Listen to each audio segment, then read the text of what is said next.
بۆ نایی وەک پەڵە هەورێکی بەرەکسپی بە ئاسمانی عیشقی منە گوزەرکەیت و بەلێزمە بەسەر دڵی منە ببارەیت ماڵێک لە چەشنی دڵسۆزیت هەڵبچنی و دوا دیدار و دوا منزڵت بکەی بە نیشتیمانی خۆم.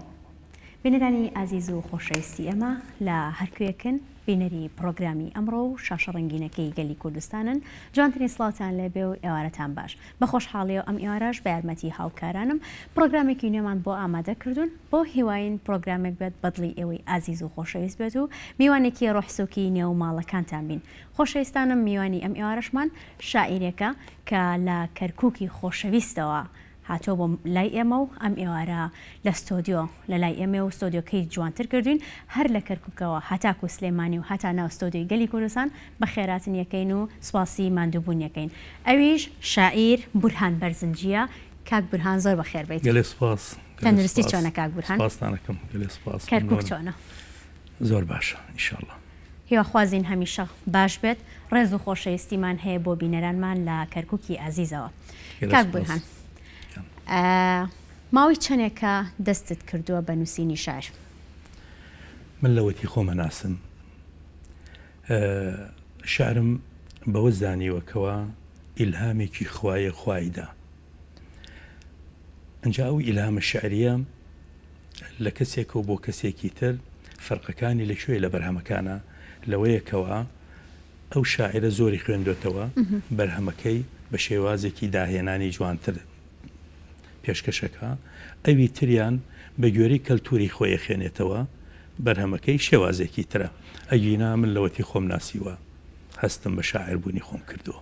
لەوەتی خۆتە ناسی بۆ مێژوو شتەرکم کردووە بۆ شێشتومەتەوە مێژوو بسەلمێنێ کە بورهان بەرزنجی شاعرە.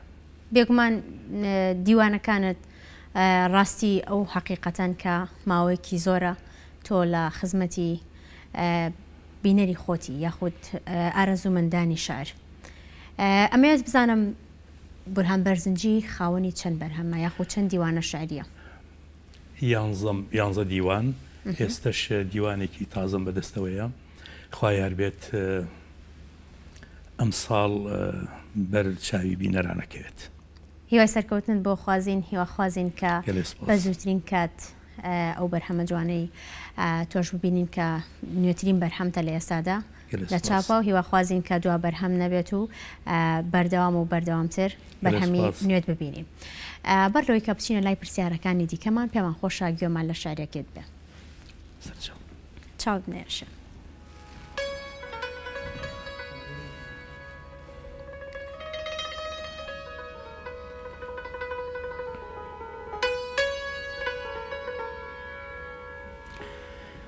چی ئەبوو من دیواری ماڵتان بوایم؟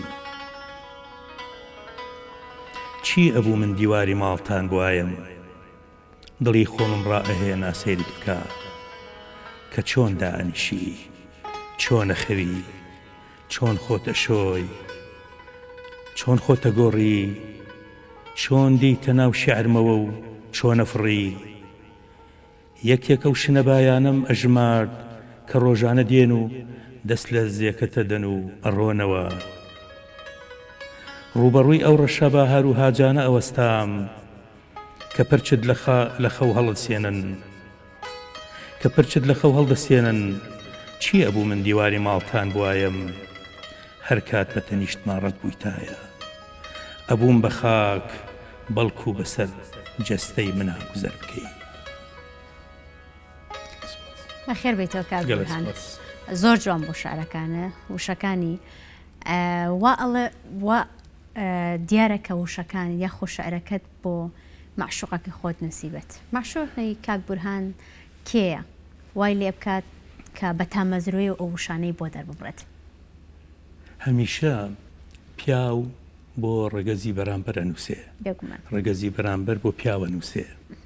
ئەلێرە خۆناساندن خۆبینینەوە گرنگە. من هەمیشە لە خۆشەویستیا بووم. هەمیشە خۆشەویستەکەشم بە زبانی عەقڵ پێشەکی پێشەم شتێ لەگەڵی دواوم کە بە زبانی عەقڵ لەگەڵی دوام هەر لە هەموو شعرەکانمە ئەوە دیارە وەکو ڕێبازێکی تایبەتی بورهان بەرزنجی بەعقل لەگەڵی ئەدوێن بە زبانێکی ئاخاوتن دایۆلۆگێکی خۆمانە دواتر یەکسەر تەسلیمی دڵەبم. تەسلیمی دڵبوون گاڵتە نییە. تەسلیمی دڵبوون واتە من لەگەڵ ئەو معشوقە بە دڵم ئەدوێن، بە دڵم قسە ئەکەم. بۆیە شعرەکانی بورهان بەرزنجی ئێستا وا دیارە کەوا ئەچی بە زبانێکی زۆر سادە، زۆر سادە کە هەموو دواتر ئەچمە ناو لە سێم دێڕ و چوارەم دێڕە شاریما ئەچمە ناو تەسلیم بوون بە دڵ. تەسلیم بوون بە دڵیش خەیاڵێکە و لە جیهانێکی تایبەتی خۆیان ئەینووسی. هەڵبەت خۆشەویست ئەوە نییە کەوە هەنێجار خەڵک یان ئەوانەی کە بەناو عاشق بن، عاشقبوونی ئەوان و عاشقبوونی شاعرێک زۆر جیاوازە. ئەو جیاوازیت لە چییە؟ بەڵێ من هیچ ئەوەیە کە ئەو شاعیرە یاخود چی؟ من کە شاعر بمە بێ جیاوازتر بم لەو. ئەو ڕاستە خۆشی ویستووە ئەڕوا شوبهێنێ بە خۆر. من هیچ وەخت دەستگیرانم، من هیچ وەخت خۆشەویستم، من هیچ وەخت ئەوەی وا بەدڵ بۆی ئەنووسم نایشوبهێنم بە خۆر. کاممان ئەتوانی نەگەر من بەدڵ لەگەڵ ئەو معشوقا دانیشت بێتم و سەیری نەکەم وانە کاممان ئەتوانین 2 دقە 2 خولەک سەیری خۆر بکەین، ناتوانین. واتە من ئەگەر شوبهان دەبێتم بە خۆر وەکو شاعرێک هەڵەیەکی گەورەم کردووە، تاوانێکی گەورەم نواندووە بەرامبەر معشوقەکەم. بەڵام شاعیرەکان زیاتر معشوقەکەیان بە مانگ ئەشوبهێنن. مەبەستی ئەوەیە کە ئەتوانێت زیاتر سەیری مانگ بکەیت؟ بەڵێ مانگ جوانە، بەڵام کاممان لە سایقا لە شەوێکی سارد و سڕ و سایقا بە دیارە و مانگەمانەوە دانیشین. کەسمان وانە دەمن ئەگەر جێم بهێڵی ئەگەر نان و ئاو نەبێت لە جێگەکەی خۆم هەڵناسم، ئەوەندە هەر تەماشای قەد و باڵا و شێوازی معشوقەکەمەکەم. وایە ئەوە جیاوازی شاعر و ئەوەی شاعر نەبێت لە عشقا. کاتە من وەڵامی ئەوم وەرنەگر معشوقەکەی تۆ کێ؟ هەڵبەت من کە ئەنووسم بۆ هەموو خەڵک ئەینووسم وانە ئەو معشوقە دیارەکە دیارێکی خوایە لە ناو دڵی شاعرە ئەمێنێتەوە بۆ مێژوو. کەواتە ئێوە نووسینەکانتان دوو جۆر شاعران. بەڵێ دوو جۆر شاعر هەن ناوی وتووە وەکو وەلی دیێوانە و توێتی شەم ناوی هێناوە، بەڵام ناوی نەهێنا و توێتی حەبیبە وانە. با منیش لە نێوانی هەردوو شاعری مەزنە باهینەکەی من لە دڵی خۆما بێ جوانتری بینم. ڕاستە هەر کەسێ بێت لە دڵتا یاخواخوا لە نسێنێ ئەو مەخشوعە جوانە هەمیشە بمێنێتەوە بۆ تو وشەی جوانی بۆ بنووسی وا بکات کە دووبارە لە ڕێگەی وشەکانتەوە لە ڕێگەی شعرەکانتەوە خزمەتێکی جوان بە عاشقان و بە خۆشەویستەکان بکەی. بەڵام بەر لەوەی کە بچینە لای پرسیاری دیکە ئەوەی من تێگەشتم کە تۆ بە شاعیرە کۆنەکان زیاتر سەرسامیت. ئەو شاعیرانە یاخود کامیان وای لە کاک بورهان کردووە کە زیاتر خۆشەویستی بۆ شاعر هەبێت؟ بزان لێرە شاعر نییە شاعرەکانی پێشی خۆی نەخوێند بێتەوە. جوانە. بۆ نمونە من شێرکۆم خوێندۆتەوە بەڵام ناشبم بە شێرکۆ، نالیم خوێندۆتەوە بەڵام نابم بە نالی. ئەگەر بێت و وە نمونەیەکی بە زیکتر بڵێمەوە حەسەن زیرەک حەسەن زیرەکە ئێستا دەیان هونەرمەندەی هەر لاسای حەسەن زیرەکەنەوە، بەڵام هەمیشە خۆیان ئەمێننەوە لە جێگەی خۆیانە و حەسەن زیرەک هەر حەسەن زیرەکە. ئێمە ئێستا لێرە ئەمەوێ با ئەو کللتورە بشکێنین، با ئێمەش بۆ داهاتووی نەوەکانمان بڵێن ئەم شێعرە کەلتوری کوردەواری خۆمانە، دەستکردی کوردی خۆمانە. شێرکۆ بێکەس ئێستا کەلتوری شعری خۆمانە وانە دەستکردی خۆیەتی نالی دەستکردی خۆیەتی مەولەوی دەستکردی خۆیەتی و ماوەتەوە وەکو شانازیەک ئێمە سەیرانەکەین ڕابردوی خۆمان بە جوانە بینین وانە. ئەمەوێ بورهان بەرزنجیش بۆ داهاتوو لە دووس خوڕماتوو بڵێن من خەڵکی دووس خوڕماتوم خۆشەویستیمان هەیە بۆ خەڵکی دووس خوڕماتوش. هەمیشە لە دەیان شاعرمە باسیم کردووە. خوڕماتوو گەڕک بە گەڕکی یان هونەرمەندێکی تایە یان شاعرێکی تایە. من وام بە جوان زانیوە لەوانەیە دوای من ئەو شعرانە بەرز بنرخێنرێت ئەو شارە چۆن شانازی بە پێشمەرگایەتیەوەکە چۆن شانازی بە خۆڕاگریەوەکە ڕۆژێ لە ڕۆژانیش لە ناو بواری ئەدەبیە بڵێن ئێمە شاعرمان هەیە و ئوتراویشە و ئەوترێتمان ئەوترێت و بۆ نەوەی کوردیشانی ئێمە ئێستا کاڕووینە بە ئەوەش بڵێم کاڕووینە کەلتورخانەکانەوە چی ئەبینین لەوێ هەمومان وێنەشی لەگەڵا ئەگرین سنووقێکی دادامە بینین وانە دایە گەورەمانە بینین جاجمە بینین بە کەرکووکیە دووزی کورد وشەی زۆرە کورد وشەی زۆرە ئەوە دەوڵەمەنی کوردەگەێنێت جاجمە بینین گڵێمە بینین وانە ئەوانە دەستکردی کۆنی زۆر کوردانە کەوچکەکانە بینین کەوا کورد چەندێ داهێنەر بووە چەندێ زیرەک بووە کەوچکی ڕۆنیان کردووە بەجیا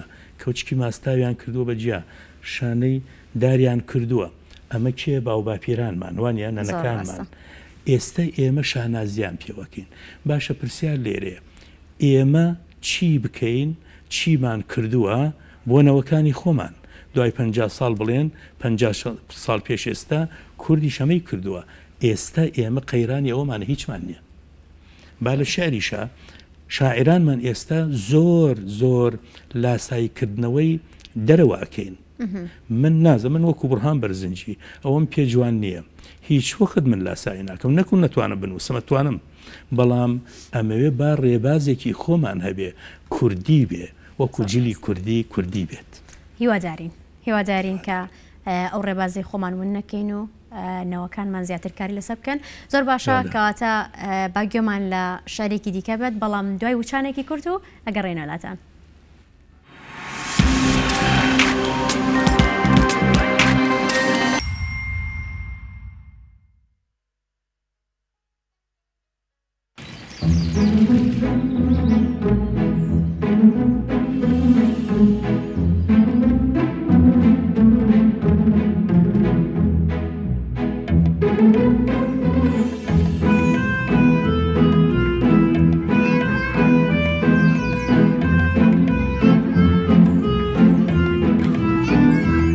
بەرزایەکانی سلێمانی بەرزایەکانی سلێمانی هێمای شارستانی ژیان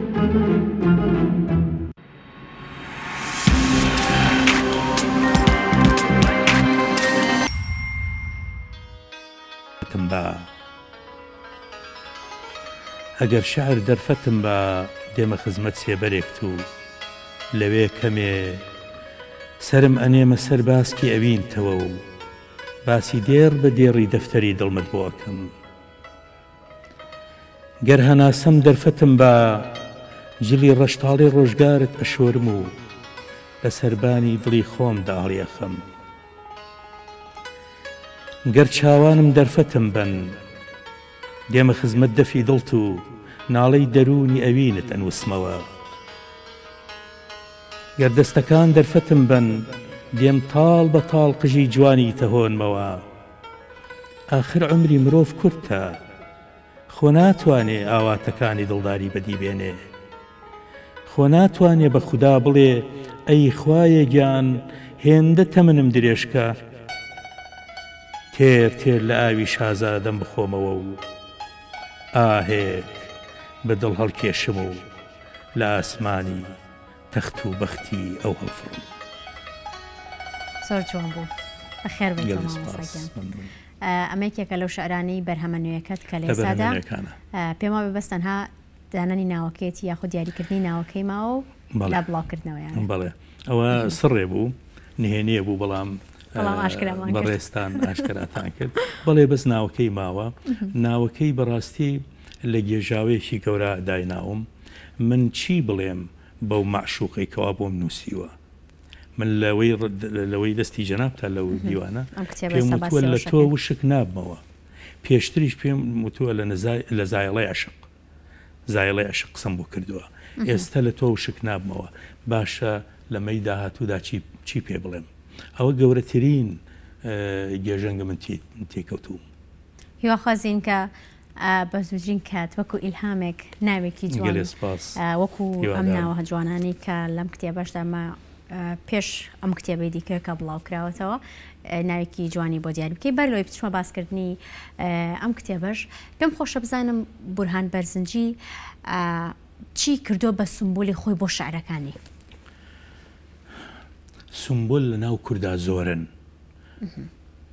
من هەمیشە ئەڵێم فارس زۆر بە شانازیەوە ئێڵچەند ئێمە جاجارێک کڵێنی خۆمانە بەڵامی خۆمان نییە فەرهاد ئێمە تا ئێستا چەند فەرهادمان هەیە دڵنیا بە هەمانە بەڵام لەوانەیە ئاماژەی پێ نەکرابێت تا ڕادێکی گەورە ئامادەم ئەوە بڵێم هەنێ شاعرانمان شەرمەکەن ئەوەش بڵێن وانە بۆیە منەڵێم سمبۆل کە ئەڕۆم بۆ هەڵەبجە لەوێ وەکو گەشت گوزارێک وەکو خەڵکی ئەو شارە وەکو جوان دڵفێنەکەی ئەڕۆنە سەر عەبابەیلێ من عەبابەیلێ وەکو ئاین و کەلتور و ئەمانە باس ناکەم وەکو ئەو سمبولە ئەی بینم بۆ عەبابەیلێ لەوێ هەستەکەم هیچ یادگاریەکت هەیە لەوێ یادگاری من هەموو کونجێکی کوردستان بە بۆنەی ئەوەی کەوا معشوقی بۆ بەخێو کردووم هەموو جێگەکان بۆ من سمبولە ئەگەر ببینێ گۆژە بۆ من سمبولە ئەزمر بۆ من سمبولە شاخەکەی دووسخورمات و پێڵێن مرساعلی بۆ من سمبولە یان کەل هەنجیرەی ئەوێ بۆ من سمبولە جادەکان هەروە عەبابەیلێم بینی و هەڵەبجەم بینی کەوا هەڵەبجە سمبولێکی کوردایەتیە کوردە ئاخر کورد هەڵەبجە نەبوایە کورد هەر چێنێک بەسەرهاتووە زەق نەبووە وەکو ئەوەی ئەنفال و وەکو ئەوەی هەڵەبجە ئەنفال زۆرترن بەڵام جێگەکان دیاری نەکراون بزر کرا بە بۆنەی نەیارانی میلەتەوە هەڵەبجە وەکو سمبولێک مایەوە بۆیە بەکارم هێناوە لە شارێکشە لەوە دیوانی تازە ئینشاءڵڵا بینرێت زۆر باشە ئینشاءڵڵا شاعرەکانی تۆ تەنها ڕێچکەی خۆشەویستیان گرتۆ یاخود کارد لەسەر چی ڕێچکێکی دیکە کردو بۆ نووسینی شاعر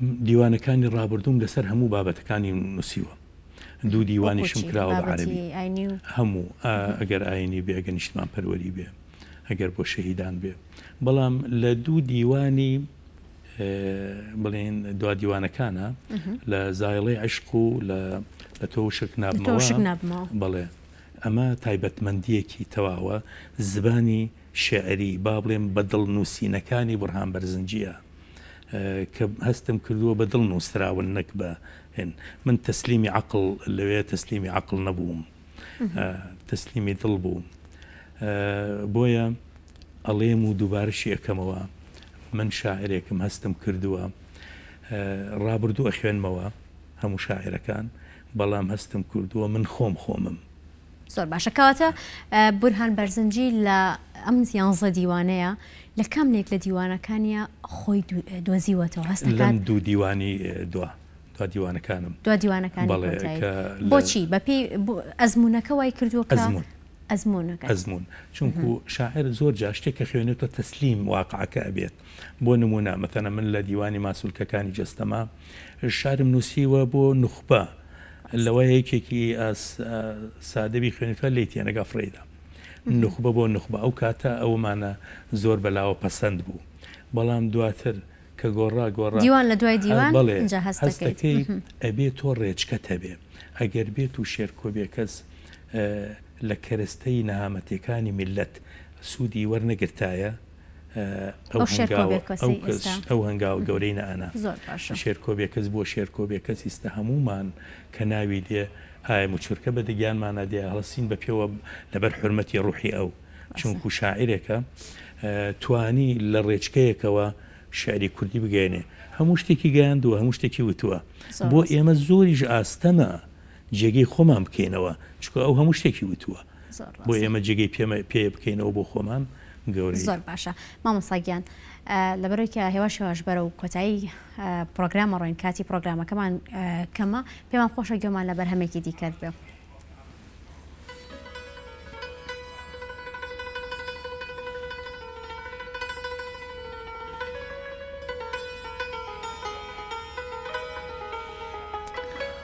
ئاساییە هەر بەو جلانەی بەرتەوە هەڵەبجە لە ئامێزت بگرە و سرد لەسەر باسکی عەبابەی لێدانێ سەرخەوێ لەوێ بشکێنە خەوبەکانی شێعر و بە ئاوازی هاژەی چەمی داڕوخانی دڵم ببینە چۆن گەڵای ئارەزوم بۆ تەگرین ڕۆژی چەند جار سەیری باڵای شنروێت و چەند جار چاوی درەختەکانت ئەڕێژم لەوێ لە تەک ئەو دارانە کە دانیشی زۆر قسەیان لەگەڵ مەکە ئەوان نەوەک سێبەری دڵت بدزن قسەی سەرپۆشی هەناست ببەن بۆ با ڕەشەبای دەشتی سارە زور لێت زویر بێ و نانی ئەوینت بداتە دەستی تەنووری نەزان و بیسووتێنێ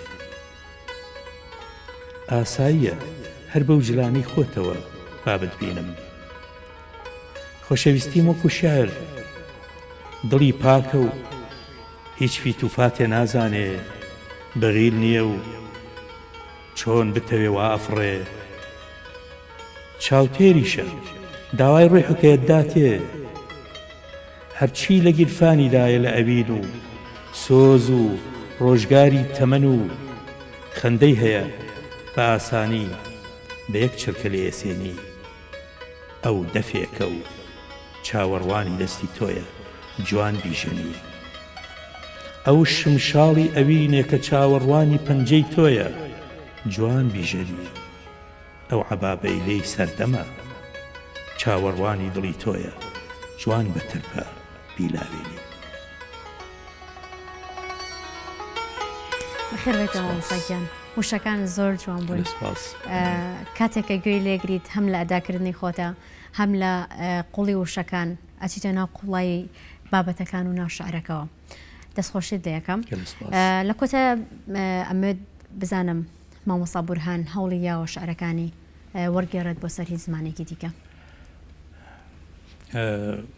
دوو دیوانی عەرەبی دوو دیوانی کوردیم بۆتە عەرەبی لە ساڵی 1990 خۆت کردووە سەر عەرەبیان کەسێکی نەخێر مامۆستا حەسەن موسا لە دووس خورماتۆ ڕێزم بۆ هەیە ڕێز و خۆشەویستیمان بۆی هەیە ئەو کردوێتی بە عەرەبی سەیەذهبونە مع الريح دووەمیان ساڵی 2002 ئەغانی شەجەر کراوە بە عەرەبی ئیتر بەدەیان شعرم بۆ زبانەکانی تر وەرگێڕاوە بۆ فارسی بووە بۆ فەڕەنسی بووە ئینگلیزی بووە هۆڵندی بووە فنلەندی بووە ئیتر ئاوا پارچە پارچە بوونە لە ئازربێجانیش ساڵانی ڕابردوو وابزانم ساڵی 2000 بوو لەوێ دکتۆرێک هاتبوو شعری نەتەوەکانی ئەبینی منیشی وەرگرت وەکو کوردێک وەکو سومبولێک لێ وەریگرتم و لە کتێبێکە شاعرەکانی جیهانی کۆکرد بووەوە منی شێکێک بووم لەوانە خۆشی سەرکەوتنت بۆ خوازین زۆر باشە مامۆستاگیان ئەگەر شتێکت ما بێت ئێمە باسمان نەکرد بێت بەڵام زۆر بە کورسی تەنها ڕێزم بۆ هەموو میلەتی کوردەیە خۆشەویستیم بۆ هەموو هەوادارانی شاری بورهان بەرزنجی بۆ جەنابتان بۆ هەموو ئەم کارمەندانە بۆ ئەم برایان خوشکانە هیوادارم لە خۆشی و سەرکەوتن و سەرفرازی دابتامینم زۆر سپاس مامۆستاگیان یەخوا تۆش هەمیشە هەر ئاوا گەش و هەر ئاوا بە بەرهەمی جوانەوە بتبینین بەردەوام بین وا ڕێز و خۆشەویستیمان هەیە بۆ خێزانیشت کە ئەوش لەگەڵ تا هاتۆ و ئەزێتی کێشاوە چای ماچەکەین هەمیشە ئاوا بتان بینین پێکەوە بە خۆشەویستی زۆر سپاس بۆ ئامادەبوونت دووبارە لە کەرکووکەوە یاخود لە داقۆق بوویان دووس خورمات لە دووس خورماتی خۆشەویستەوە هەتاکو ئێستا ئێرە بە خێراتن دەکەین بە خێر بێ سەر چاومان سپاس ڕێزمەی بۆتان زۆر سپاس بۆتە بەڵێ ئەزیزان بەر لە تاوا بوون سپاس بۆ سپانسەری جلوبەرگەکانم کە زێدێت مۆدەیە لە گەڕێکی یاشتی خوارشیرینی تابان و سپاس بۆ ئێوەش کە هەتاکو ئێستا بینەرمان بوون هەتاکو ئێوارێکی دیکە و لە دیدارێکی دیکەدا ئاسوودە بن و ئێوارێکی خۆش